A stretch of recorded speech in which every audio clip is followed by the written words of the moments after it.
It was supposed to be just another quiet Sunday morning on Margaret Lane in East Point, a sleepy neighborhood just outside of Atlanta.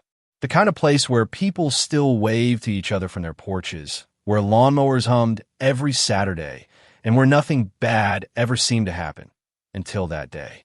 The 911 call came in at 7:42 a.m. Hiya, yes. This is Donna Whitaker. I live next door to Ms. Mayfield.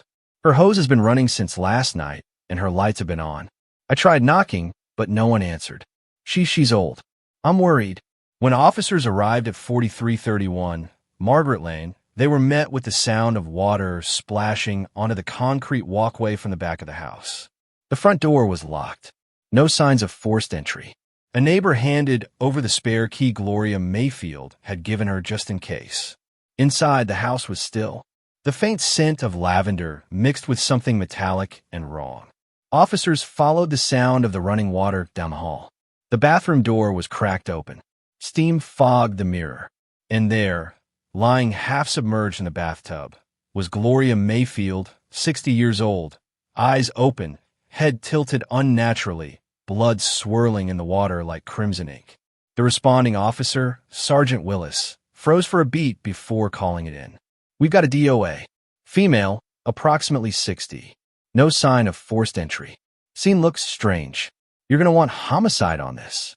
What puzzled officers wasn't just the manner of death. There was trauma to the back of the head inconsistent with a simple slip and fall, but the setting.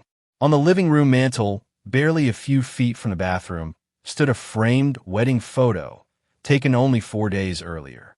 It showed Gloria in a simple white dress, smiling radiantly, her silver curls pinned back. Next to her was a tall, young black man in his 20s, wearing an ill-fitting suit and a half-confused, half-forced smile. His name, as it turned out, was Deshaun Carter. And according to the marriage license, still sitting on the kitchen counter, he was Gloria Mayfield's legal husband. Detective Monica Fields, who took over the case that same morning, recalled her first thoughts upon seeing the scene. At first glance, I thought maybe this was some kind of scam. An elderly woman manipulated by a young man for money. But as we looked closer, nothing was that simple. There were no signs of a robbery, no broken windows, no missing valuables. The house was tidy, too tidy, almost staged. On the dining table was a vase of fresh peonies. A congratulatory card sat unopened beside it. To Mr. and Mrs. Carter, wishing you a beautiful beginning. The security cameras, oddly, had been disabled. Footage cut off around 1:12 a.m., just hours before Gloria was believed to have died. Detective Fields turned to the wedding photo again. You can learn a lot from a photo if you look closely. She looked genuinely happy. He didn't. He looked like a man being watched. Gloria Mayfield was well known in her community. A retired librarian. A widow for 5 years. No criminal history. Known for baking lemon pound cake for church gatherings and always wearing pearls, even at the grocery store. She lived alone in the same brick bungalow she'd shared with her late husband, Earl. Neighbors described her as gentle, a little eccentric, and lonely, but proud. No one had seen her date anyone. That made the sudden marriage to a man 35 years her junior all the more bizarre. I saw them once walking to the mailbox together, a neighbor later said. She was holding his hand like a teenager in love. He looked like he was walking his grandma, 25 years old, former high school basketball star, worked for a food delivery app, lived on the west side of Atlanta in a one-bedroom apartment with his cousin. No history of violence, no prior arrests, but nothing about him said marrying a 60-year-old woman. Detectives found his fingerprint on the bathtub, on the faucet, on the wine glass in the living room. But no sign of struggle, no blood on his clothes, no obvious motive yet. That was until someone mentioned what Gloria had proudly announced just 2 weeks before the wedding. She told several church ladies she was pregnant. Detectives initially laughed it off, surely a misunderstanding. But friends confirmed Gloria believed it. She even showed them ultrasound photos, claimed she was taking hormone therapy, said, God gave me a second chance at motherhood. The baby, she said, belonged to Deshaun Carter. So what really happened inside that quiet Atlanta home? Was Gloria Mayfield truly pregnant, or had she been manipulated, or manipulating someone else? Did Deshawn marry her out of guilt? Out of pressure? Or was this something far more sinister? And most of all, who killed her and why? The wedding had barely ended. The blood was still fresh, and the truth was only beginning to unravel. Of all the deliveries Deshawn Carter had made in his 2 years working for Quick Bite Express, he never expected the one that changed his life would be the result of a wrong turn and a broken GPS signal. It was a rainy Tuesday night in Atlanta, the kind of rain that seemed to soak through the skin and make the streets glisten like oil. Deshawn had just finished his last delivery when a new order popped up. Someone a few blocks over had ordered late-night Thai food. His phone glitched, recalculating the route twice, and by the time he reached the neighborhood, the numbers on the houses were barely visible in the downpour. He pulled up to what he thought was the right address and sprinted up the stone path of a modest brick home with white shutters and a wraparound porch. The lights were on. He knocked, holding the paper bag under his hoodie. No answer. He knocked again. Then the door creaked open. She stood there in a floral robe, hair wrapped in a silvery bun, pearl earrings gleaming beneath the porch light. Her face was delicate, high cheekbones softened by time, and her voice was low and smooth like gospel music on vinyl. "Oh, I didn't order anything." Deshawn apologized, embarrassed, and turned to leave, but thunder cracked loud overhead. She looked up at the sky and sighed. "Child, you're going to drown out there. Come in. Let me check if the neighbor ordered. It happens more than you think." He hesitated. She smiled. "Don't worry, I don't bite." He stepped inside. The living room smelled like lemon furniture polish and something floral. A gospel record played faintly in the background. She took the bag to the kitchen, squinting at the receipt. "Wrong house, I'm afraid. But now that you're here, do you drink wine?" He stammered, unsure, but she was already pouring a glass. It felt rude to say no, so he sat and drank. One glass turned into two. They talked. At first, it was light, weather, Atlanta traffic, the food delivery hustle. Then she asked about his life. Where was he from? Did he have family? He told her about being raised by his grandmother after his mother died, about trying to finish school, but having to work instead. She listened without interruption, nodding slowly, her eyes steady on him. Then she spoke.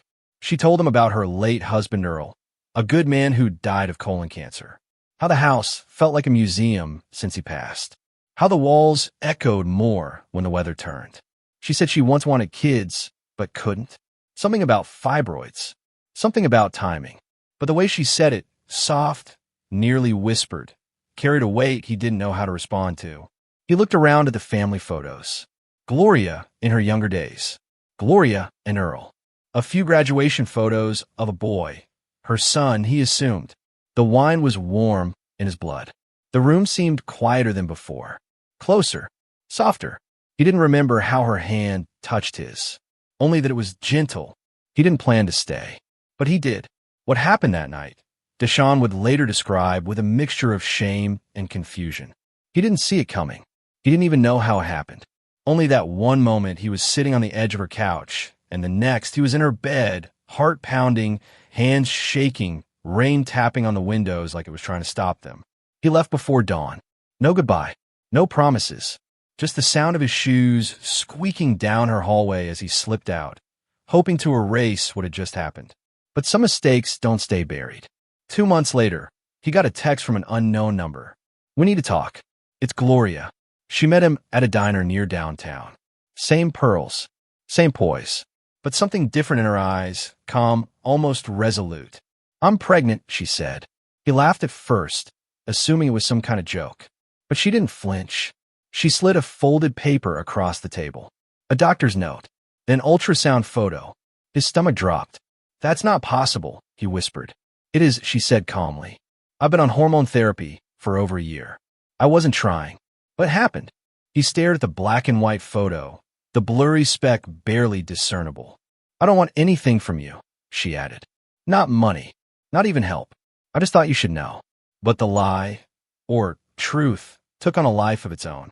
Word spread quickly, first among her church friends, then through whispers in the neighborhood, then somehow local gossip pages online. Local widow, 60, says she's expecting miracle baby with much younger father. Deshaun became a punchline before he could speak for himself. Then came Quincy, her son. He showed up unannounced at Deshaun's apartment 2 weeks later, tall, well-dressed, cold as winter wind. "You think this is a joke?" he asked, cornering Deshaun in the hallway. "You think you can knock up my mother and disappear?" Deshaun tried to explain, but Quincy wasn't listening. "You're marrying her. You understand me." Deshaun shook his head. "That's not. You don't have a choice." Later that night, Gloria called him. "I'm sorry he came to you like that," she said softly. "But he's not wrong. This is all too much. People are watching. The church. The news. Maybe if we got married, it would all calm down." He didn't answer. She added, "You'd be doing me a kindness. A favor. A gentleman's duty." And just like that, the boy who once dreamed of leaving Atlanta with a scholarship and a suitcase found himself agreeing to marry a woman old enough to be his grandmother. For reasons he couldn't explain, or maybe reasons he didn't want to face. They got married on a Thursday morning. No grand ceremony. No music. Just the murmur of a few neighbors, the humming of an old ceiling fan, and the awkward click of a disposable camera. Gloria wore ivory silk, vintage and modest, with lace gloves that hid the veins in her hands. Her silver curls were pinned into an elegant bun, and her lipstick was a soft plum that matched the bouquet she insisted on holding herself. Deshaun wore a rented suit, one size too big in the shoulders, the tag still awkwardly tucked under his collar. They stood in Gloria's living room, beneath a faded portrait of her late husband Earl. The preacher was a friend from her church. He cleared his throat and said the words like he'd done this 1,000 times before, but he kept looking at Deshaun as if he didn't quite believe what he was seeing. When he said, "You may kiss the bride," Deshaun hesitated for just a breath too long. Later, people would talk about that pause, that flicker of something in his eyes. Guilt? Doubt? Or maybe fear. The kiss was brief, dry, perfunctory. After the ceremony, Gloria served lemon cake and sweet tea in the kitchen. The neighbors lingered, whispering. One older lady from church hugged Gloria with a smile, then leaned in and muttered, "I hope you know what you're doing, child." Gloria didn't flinch. Quincy didn't attend the wedding. He sent no message, no gift, only silence, and the unspoken weight of his absence. But Deshaun could feel him looming over the day like a storm cloud that hadn't yet broken. They slept in separate rooms the first night. Gloria claimed she was tired. Deshaun didn't protest. He lay awake in the guest room, staring at the ceiling fan spin shadows across the wall, wondering what the hell he had just done. His phone buzzed with unread texts from friends, coworkers, and even strangers. Memes, comments, people mocking him, warning him, accusing him of being a gold digger. But the next morning, Gloria made breakfast, grits, eggs, bacon, the works. She smiled like nothing had happened, like they were just another happily married couple starting their life together. "Eat," she said softly. "You need your strength." For what, he didn't ask. Later that day, Deshaun wandered the house. It was the first time he'd really looked at it. The walls were filled with framed memories, vacations, birthdays, graduation photos. Quincy appeared in several of them, first as a little boy, then as a lanky teenager with serious eyes. But in none of them did he smile. There was one photo in particular that made Deshaun stop. Gloria standing next to a 10-year-old Quincy, both holding a dog. The boy's face was bruised, his arm in a sling. Deshaun squinted. There was a date scrawled on the frame. August 2003. He wondered if anyone had ever asked what happened. Later that afternoon, Gloria handed him a thick envelope. "This is my lawyer's contact information," she said calmly. "I'm having my will updated. Just so you know." He blinked. "I didn't ask for that." "I know," she said, "but it's time." Inside the envelope was a draft.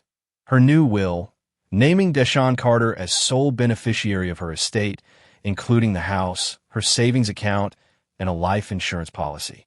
Deshaun felt sick. "Why are you doing this?" he asked. She looked at him with something close to affection, or maybe sorrow. "Because it's the right thing. Because if anything happens to me, I don't want Quincy getting his hands on it." The room went cold. "What do you mean if anything happens?" he asked. She didn't answer at first, just sipped her tea. Then, Softly, almost in a whisper, she said, "Quincy's not like you. He's not kind." That night, Deshaun couldn't sleep. The more he thought about it, the more questions spun through his mind. What exactly had happened between Gloria and her son?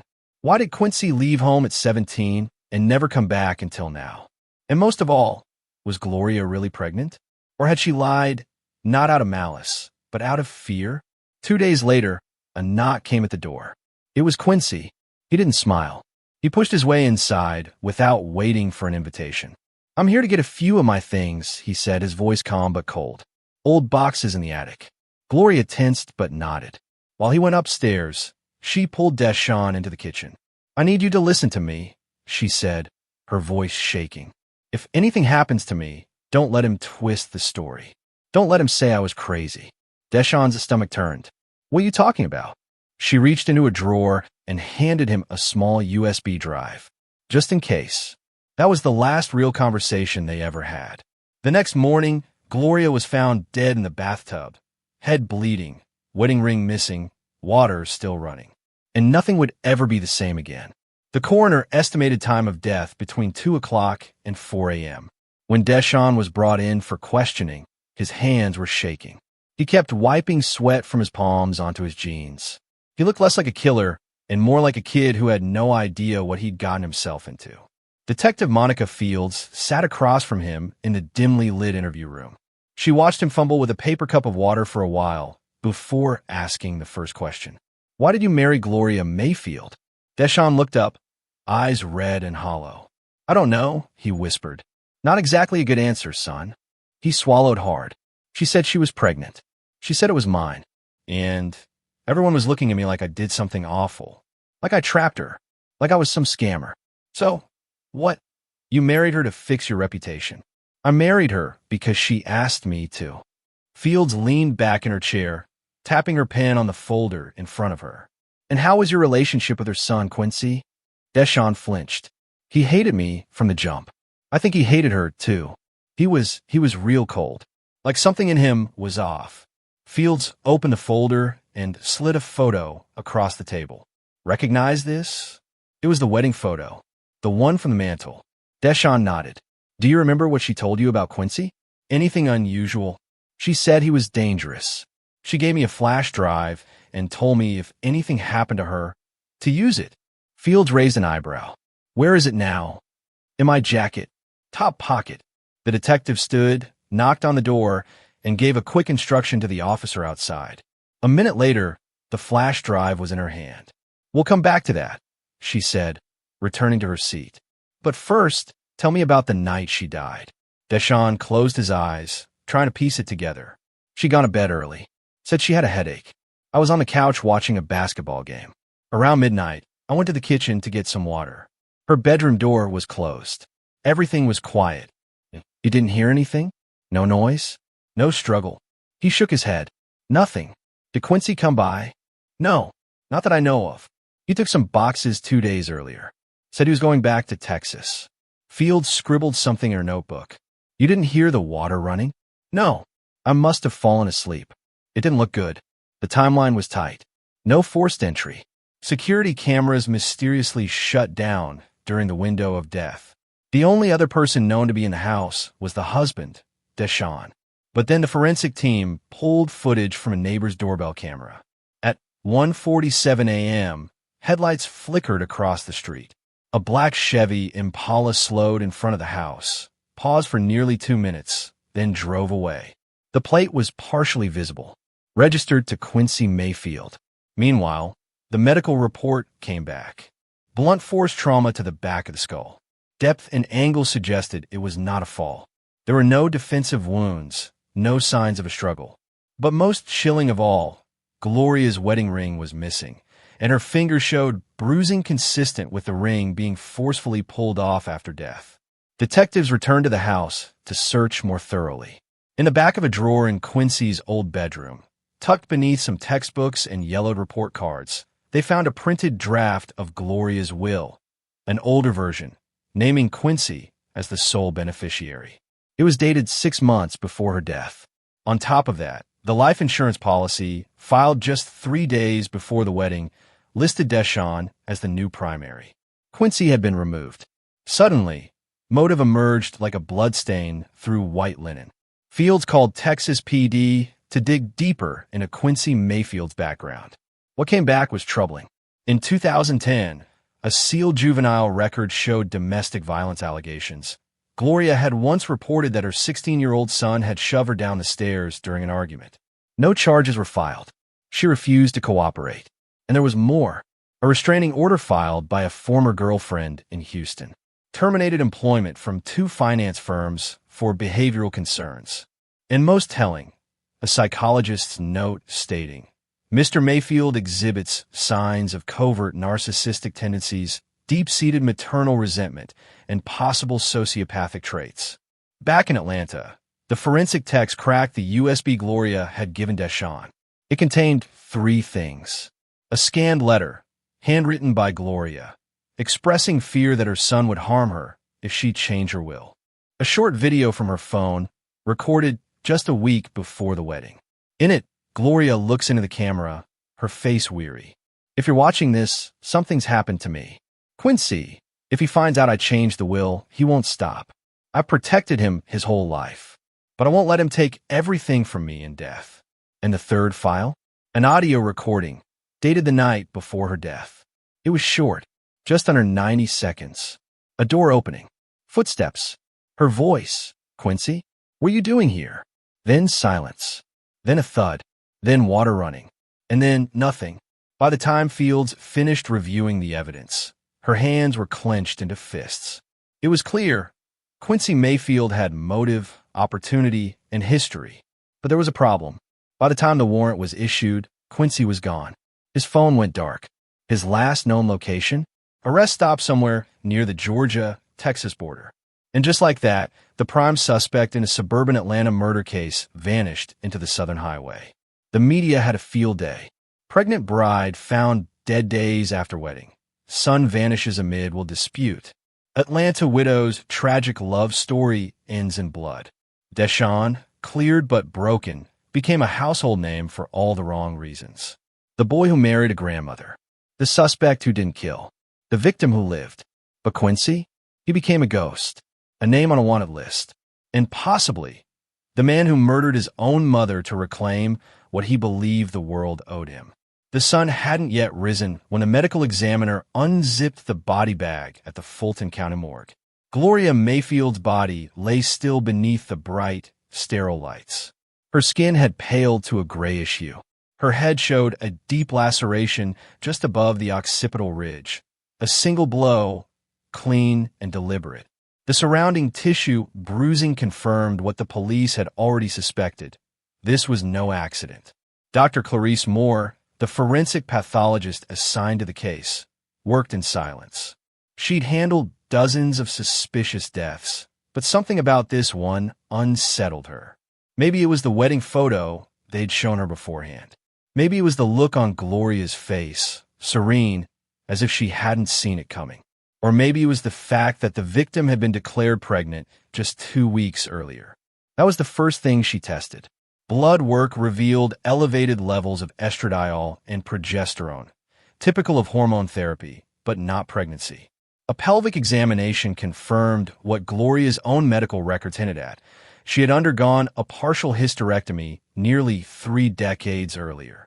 There was no uterus. Dr. Moore double-checked, then triple-checked. There was no pregnancy.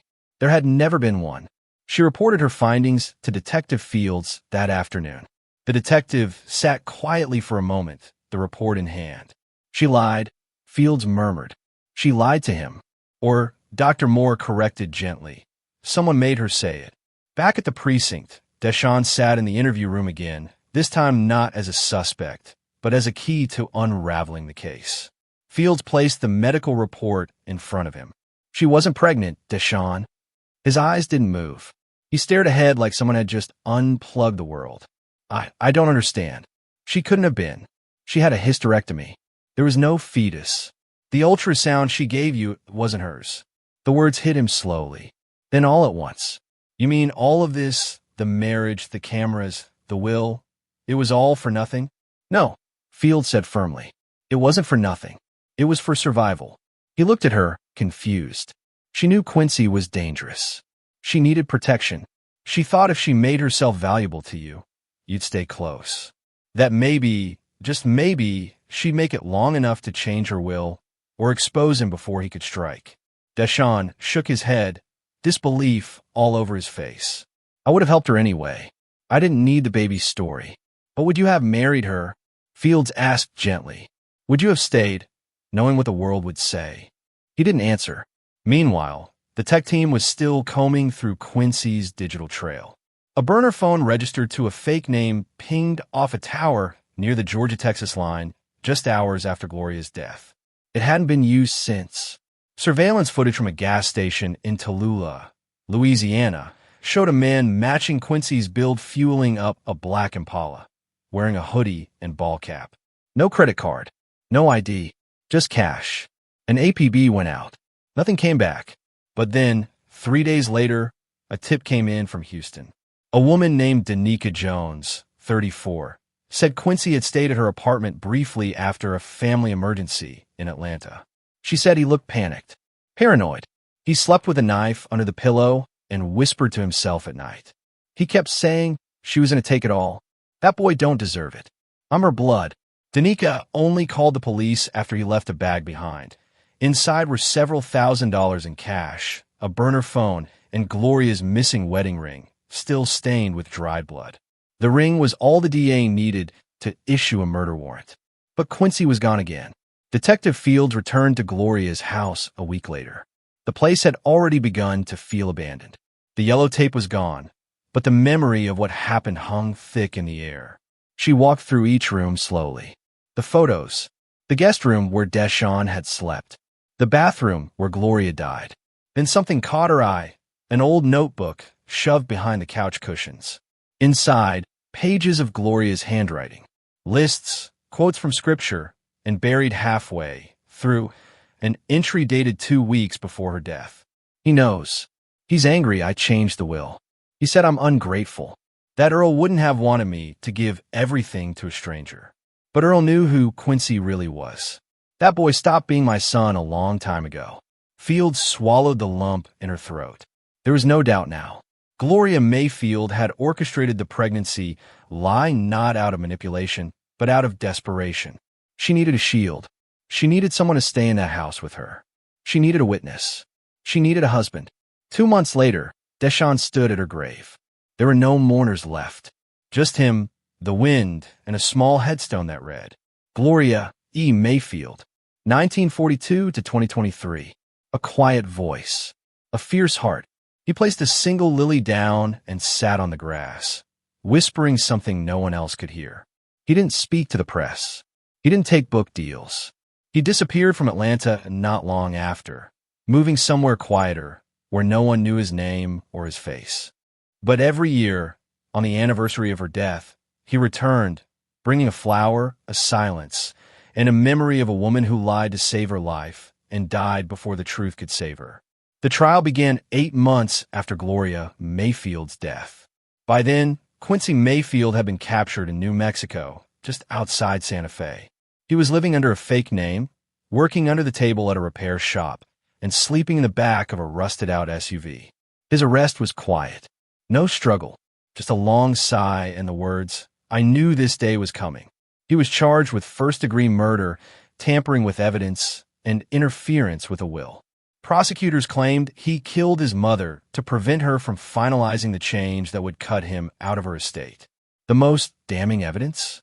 Her blood on the wedding ring he'd hidden in his duffel bag, and the audio recording she left behind. The courtroom in Fulton County was packed the morning jury selection began. Local news crews hovered outside. The story had gone viral, and the public was hooked. A man accused of killing his own mother. A fake pregnancy. A rushed wedding. A young groom caught in the middle. Deshawn was called to testify on the second day. He took the stand wearing a gray blazer 2 sizes too big and a plain tie that someone, probably his attorney, had knotted for him. He looked older now, not in age, but in weight. The kind of heaviness that doesn't show up in photos, but lives in the way a person sits, walks, breathes. Did you believe she was pregnant? The prosecutor asked. I did, Deshawn said. She showed me a sonogram. Told me it was a miracle. And how did you feel when you learned it wasn't true? He hesitated. Betrayed, but not angry. Not after I found out why she did it. The courtroom fell into a hush. She was scared, he continued. Scared of her son. Scared of dying alone. Scared he'd take everything. And she knew no one would believe her if she said it out loud. So she made up something unbelievable just to have someone beside her. From the defense table, Quincy snorted, loud enough to echo. His attorney put a hand on his arm, but Quincy brushed it off. When the prosecutor played the audio recording, people in the gallery wept. Gloria's voice. Soft. Tired. Quincy? What are you doing here? Then the thud. Then the sound of water running. The jury sat stone-faced. A few looked away, but the defense had a strategy. They didn't deny Quincy was at the house. They didn't even deny that he and his mother had fought. They tried to argue diminished capacity, that Quincy had suffered a mental break triggered by years of perceived rejection, trauma, and financial stress. His lawyer painted him as a man abandoned by his mother for a stranger, blindsided by a fake pregnancy and betrayal. She made him feel disposable, the defense attorney said in closing. This wasn't premeditated. It was emotional collapse. But prosecutors had receipts. A week before the murder, Quincy had tried, and failed, to reinstate himself on Gloria's life insurance policy. He'd also emptied one of her storage units and attempted to sell family antiques, even though he had no legal claim to them. They showed text messages to a friend in Texas. If she thinks she's cutting me out, she's got another thing coming. When Quincy took the stand, he didn't cry. He didn't ask for forgiveness. He barely looked at the jury. She gave everything to a delivery boy, he muttered. I'm her son, her only son, and you thought that meant you deserved her house? The prosecutor snapped. Quincy smirked. I deserve better than lies. She turned her back on me. In that moment, it was clear to everyone in the courtroom, jury included, exactly who Quincy Mayfield really was. The verdict came after just 6 hours of deliberation. Guilty on all counts. When the judge read the sentence, life in prison without parole, Quincy stared straight ahead, unmoved. No reaction, no protest, just that same cold silence that had trailed him since the day of his arrest. Outside the courthouse, reporters swarmed Deshawn. How does it feel? One asked. Justice has been served, right? He didn't answer right away.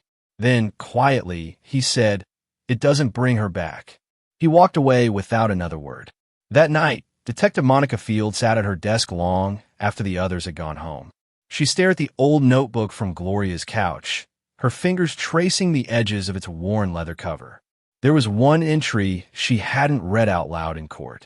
Not because it wasn't relevant, but because it was too human. Too much of a wound. I didn't raise a monster. The world did. Maybe I let him become one. Maybe I loved him too long. Too blindly. Maybe that's why I see something different in Deshawn. Maybe that's why I lied. Just once, I wanted to choose someone who wouldn't hurt me. Fields closed the book and exhaled. Gloria Mayfield hadn't been naive. She hadn't been senile. She hadn't been foolish. She had been desperate to be safe for once in her life. And she had died trying to secure that safety. 3 weeks after the verdict, Deshawn received a letter postmarked from the Fulton County Jail. The envelope was thin, the handwriting on the front sharp and deliberate. He recognized the name immediately. Quincy Mayfield. At first, he considered throwing it out. He didn't want to give Quincy another second of his life. But something, curiosity, maybe, made him tear it open and unfold the single sheet of lined paper. You think you won, but all you did was stand there and look pitiful. Like some stray she fed until you started licking her hand. You didn't know her like I did. She was manipulative, cold. She used you because I stopped letting her control me. And you? You let her do it with a smile. So we're your crown, husband. You're king of a grave now. There was no signature, just a smeared fingerprint at the bottom in ink. Deshawn folded the letter in half, then in half again, and dropped it into the trash. He didn't need Quincy's words. He had Gloria's. 3 weeks earlier, after the funeral, Deshawn had returned to the house one last time. It was empty now. The furniture covered in sheets, the walls stripped bare. The scent of her lavender spray still clung faintly to the curtains. He'd come to collect a box of things Gloria had told her lawyer to hold for him. Her favorite cookbooks, her wedding pearls, and a small red binder labeled to D.C. Inside were handwritten letters. 17 of them, each one dated, each addressed to him. The first was from the day after they were married. I don't expect you to understand why I did what I did. I just hope, someday, you'll forgive me for asking you to be part of this. You didn't owe me anything, but you stayed. You made me feel something I hadn't felt in years, safe. The letters continued, some just short notes, others long reflections.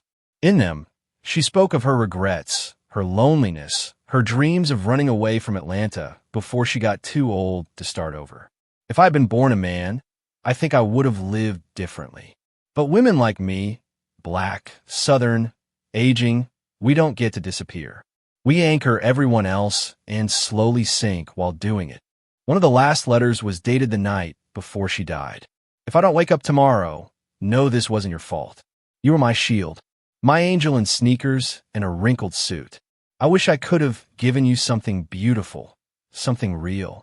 But all I had left was the truth, and I was too scared to say it without you beside me. Deshawn read that one again and again until the ink began to blur. Meanwhile, Quincy began serving his life sentence at a maximum security facility near Macon, Georgia. Though legally allowed visitors, he declined them all. No family came. No friends wrote. But one of the prison chaplains later told a journalist that Quincy had begun writing letters to himself, filling notebooks with angry monologues, questions directed at no one. They say I'm a murderer, but she killed me first. He didn't even love her. He didn't know how she manipulated everyone. I should have been the one to bury her. I should have gotten the house. Even behind bars, Quincy refused to accept that what he'd done was wrong. He didn't express guilt. He didn't cry. He just circled the same obsessions over and over again, like a wheel that had lost its center. Detective Monica Fields later called it the pathology of entitlement. Quincy believed he owned her, her body, her house, her memory. And when she gave any part of herself to someone else, he lost control. And control was all he had left. As for Deshawn, he didn't stay in Atlanta. Within 2 months, he sold the house, despite inheriting it free and clear, and moved to Savannah, where no one knew his name. He got a job at a local nonprofit, helping low-income teens apply to college. He rented a small apartment near the river and kept to himself. He didn't date, didn't party, barely posted on social media. But every Sunday morning, he walked to the same church, sat in the back pew, and lit a candle for a woman who had once asked him to be her shield. He kept the red binder of letters in a locked drawer. He never read them aloud, never shared them, but he told one person, his therapist, that the last letter Gloria wrote him changed the way he looked at everything. You made me feel like I wasn't just waiting to die. You gave me 4 days of peace. That may sound small to someone else, but to me, it was the whole world. A year after the trial, a podcast picked up the story. True crime junkies debated it endlessly online. Was Gloria manipulative or just desperate? Was Deshawn groomed, or was he her savior? Was Quincy born broken or made that way? Everyone had an opinion, but no one had the whole truth. Only 3 people ever did, and 2 of them were gone. 2 years passed. The world moved on, as it always does. New stories took over the headlines. New tragedies. New names. But in a small town near Savannah, where the Spanish moss drapes over oak trees like whispers of the dead, a quiet man still walked to church every Sunday. Deshawn Carter had learned how to live again. Not loudly, not proudly, just quietly. He taught basketball at the local youth center. Most of the kids had no idea who he was beyond Coach D. To them, he was just a guy who showed up early, stayed late, and taught them how to pivot, how to breathe under pressure, how to walk away when things got hard, but not quit. He never spoke about Atlanta. Not the wedding. Not the woman who had changed his life. But once a year, on the exact day Gloria Mayfield was found in that bathtub, he took the red binder from his drawer, opened it to the last letter, and read it silently beneath the same stained glass window in the church she once attended. If this is the last time I write, please know I never meant to make you carry my pain. I only wanted you to see me as more than my age, more than my mistakes. You did that. You saw me, and for that, you gave me something better than a second chance. You gave me a good ending. He never read beyond that line. He didn't need to. One day, after a community event, a journalist approached him. She was young, maybe in her 20s, with a press badge from a national true crime podcast. Her tone was respectful, but eager. Mr. Carter, sorry to bother you. I've followed your case for years. We're doing a special on late life murders, and I wondered, would you ever speak on record, even anonymously? Deshawn shook his head gently. No, thank you. But don't you want people to know your side of the story? He looked at her for a moment, then replied calmly. They already know her side. That's the only one that matters. She didn't understand at the time. Maybe she never would. But that was the point. In prison, Quincy Mayfield continued to write letters. None of them sent. Just pages and pages of bitterness, rage, delusion. No apology. No recognition of what he had done.